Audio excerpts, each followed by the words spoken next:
తర్వాత ఇక ప్రభాత వెలుగు సంబంధించిన కొన్ని వార్తలు అనేది చూద్దాం.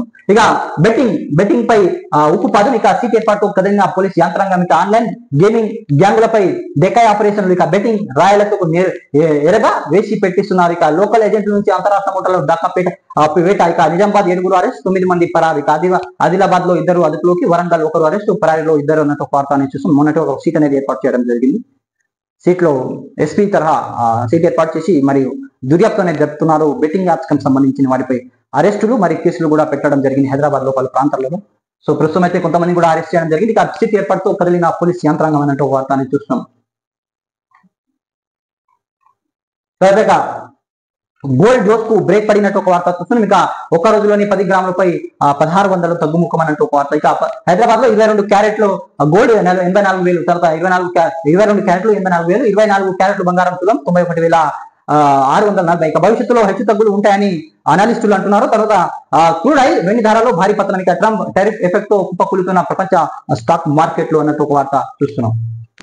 తర్వాత ఇక ట్రంప్ చైనా కౌంటర్, అమెరికాపై 34% టారిఫ్ విధించినట్లు చైనా ప్రకటించింది. ఇక ఈ నెల 10 నుంచి అమలు. ఏకపక్షంగా అమెరికా బెదిరింపునకు పాల్పడుతుందని ఆగ్రహానికి ఆఫర్లు ఇస్తే ఆలోచిస్తా, సుంకాలపై చర్చించేందుకు రెడీ అన్న డొనాల్డ్ ట్రంప్.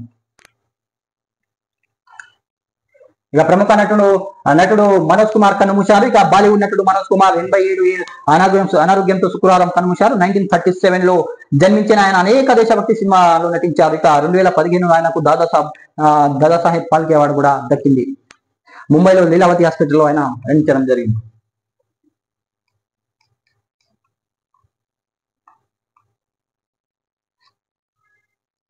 ఇక హైదరాబాద్ ఎమ్మెల్సీ ఎన్నికలకు బీఆర్ఎస్ దూరం, కాంగ్రెస్ కూడా దూరం. పోటీ చేస్తే ఓడిపోతానని వెనుకంజ, ఇక ఓటింగ్ లో పాల్గొనడమే అనుమానమే. ఇక ఎమ్మెల్సీ ఎన్నికలు వరుసగా దూరం అవుతున్న గులాబీ పార్టీ. ఇక బీజేపీ తరపున గౌతమ్ రావు, మజ్లిస్ తరపున మిర్జా రియాజ్ నామినేషన్లు. ఇక మరో 2 ఇండిపెండెంట్లు దాఖలు. ముగిసిన నామినేషన్ల ప్రక్రియ. ఇక ఎంఐఎం కు కాంగ్రెస్ మద్దతు, మజ్లిస్ వర్సెస్ బీజేపీ పోరు అన్నట్టు ఒక వార్త చూస్తున్నాం. ఇక ఈ నెల 23న పోలింగ్, 25న కౌంటింగ్. తర్వాత ఇక రాష్ట్రంలో వరుసగా మరో ఎమ్మెల్సీ ఎన్నికలకు బీఆర్ఎస్ దూరం అయింది.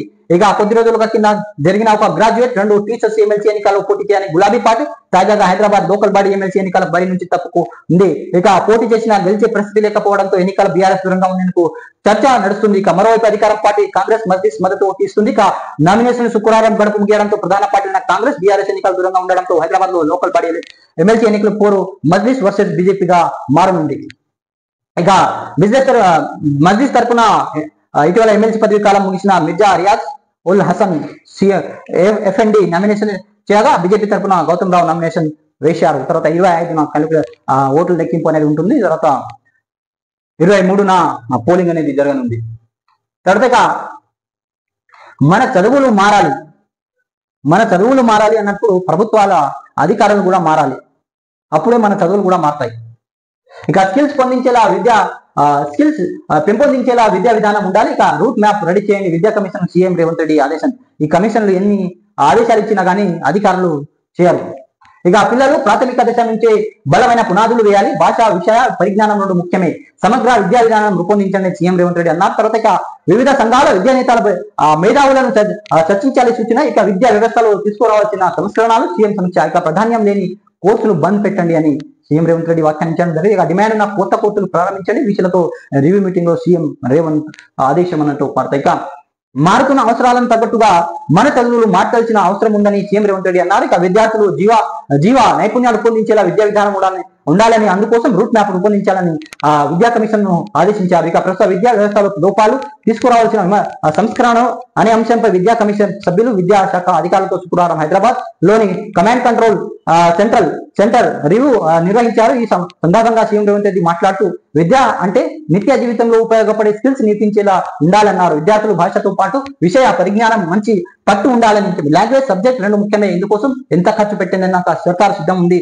సమగ్ర విద్య కోసం ఇక రూట్ మ్యాప్ రూపొందించండి అని అధికారులకు ఆదేశించారు. ఈ సమగ్ర విద్యా విధానం కేవలం పేపర్ పై మాత్రమే కనిపిస్తుంది సరిపోదు. ఇక క్షేత్రస్థాయిలు చేసేందుకు అనుకూలంగా ఉండాలని. ప్రస్తుతం ఎడ్యుకేషన్ సిస్టమ్ ఎలాంటి లోపాలు ఉన్నాయి, మనం ఎలాంటి మార్పులు తేవాలని ఆలోచించండి. అంగన్వాడీ ప్రాథమిక పాఠశాల స్థాయి తీసుకురావాల్సిన మార్పులపై సమాజంలో వివిధ సంఘాల ప్రముఖులతో చర్చించండి అని సీఎం రేవంత్ రెడ్డి అధికారులకు సూచించడం జరిగింది. ఈ విషయంలో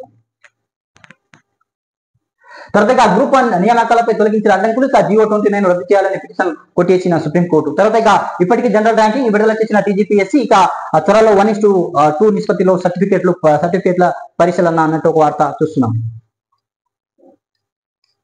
తర్వాత ఇచ్చిన మాట నిలబెట్టుకున్నాం. యాదాద్రి ప్లాంట్ నిర్వాసితులకు ఉద్యోగాలు ఇచ్చిన డిప్యూటీ సీఎం బట్టి గత బీఆర్ఎస్ సర్కారు పట్టించుకోలేదు. ప్రభుత్వం యువతకు అండగా ఉన్నది. 112 మంది నియామక పత్రాలు అందజేశారు. యాదాద్రి థర్మల్ ప్లాంట్ భూ నిర్వాసితులకు ఇచ్చిన మాట నిలబెట్టుకున్నామని డిప్యూటీ సీఎం బట్టి విక్రమార్క అన్నారు. గత బీఆర్ఎస్ సర్కార్ నిర్వాసితులకు పట్టించుకోలేదని మండిపడ్డారు. యాదాద్రి థర్మల్ పవర్ స్టేషన్ భూ నిర్వాసితుల కోటాలో ఉద్యోగాలు పొందిన 112 మంది బట్టి విక్రమార్క హైదరాబాద్ సైబర్ గార్డెన్ శుక్రవారం నియామక పత్రాలు అందజేయడం జరిగింది 112 మందికి. తర్వాత ముంబై మళ్ళీ ఓడింది. ముంబై ఇండియన్స్ మళ్ళీ బోల్తా కొట్టింది. శుక్రవారం జరిగిన మ్యాచ్ లో 12 రన్ తేడాతో లక్నో చేతిలో ఓడిపోయింది. తొలుత లక్నో 20 ఓవర్లో 203 పరుగులు చేయగా ముంబై ఓవర్లని ఆడి 191 పరుగులు చేసి ఓడిపోయిందని. జనకతలపై సుప్రీంకు వెళ్తాం. రాయలసీమ లిఫ్ట్ పైన కేసు వేస్తున్న మంత్రి ఉత్తమ్ కుమార్ రెడ్డి. ఏపీ అక్రమ ప్రాజెక్టుపై చేతులు ముడుచుకొని చూస్తూ కూర్చోం. గోదావరి ట్రిబ్యునల్ అవార్డు విభజన చట్టాన్ని ఉల్లంఘించిన project CDW apex council KRMB అనుమతులు తీసుకోలే. భారీగా గోదావరి నీటిని మళ్లిస్తే భద్రాచలం మునిగే ప్రమాదం ఉందని ఆందోళన. జల సౌదీ ఉన్నత స్థాయి సమీక్ష నిర్వహించిన మంత్రి. త్వరలో legal experts, advocate general, irrigation అడ్వకేట్లతో మీటింగ్ అని ఉత్తమ్ కుమార్ రెడ్డి వార్త. వక్ఫ్ బిల్లుపై నిరసన హోరీ. బిల్లు వాపస్ తీసుకోవాలని డిమాండ్. అహ్మదాబాద్, కోల్కతా, చెన్నై సహా పలు సిటీలలో ఆందోళన. జాతీయ జెండాను పులకాడం ర్యాలీలు. బిల్లుపై సుప్రీంకోర్టు కాంగ్రెస్ MIM పిటిషన్లు.